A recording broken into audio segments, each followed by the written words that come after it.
নমস্কাৰ। তিনিটা সৰু সৰু হাথৰ লৈ আপোনালোকৰ সন্মুখত মই সপোন দত্ত।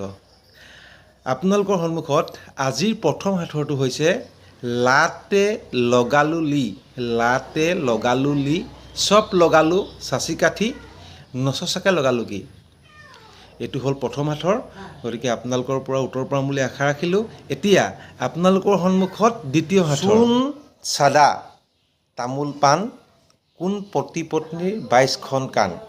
চূণ চাদা তামোল পাণ, কোন পতি পত্নীৰ 22খন কাণ। এইটো হ'ল দ্বিতীয় হাথৰ। এতিয়া আপোনালোকৰ সন্মুখত তৃতীয় হাথৰ। এনেকুৱা কি বস্তু আছে যিটো ডেকাতে সেউজীয়া আৰু বুঢ়া হ'লে ৰঙা হৈ যায়। ডেকাতে সেউজীয়া, বুঢ়া হ'লে ৰঙা হৈ যায়। এইটো হ'ল আপোনালোকৰ বাবে 3 নম্বৰ হাথৰ। গতিকে তিনিওটা হাথৰ আপোনালোকৰ কাৰণে আগবঢ়াই দিলোঁ।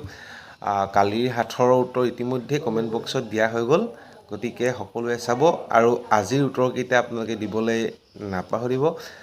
আজিলৈ বাই বাই।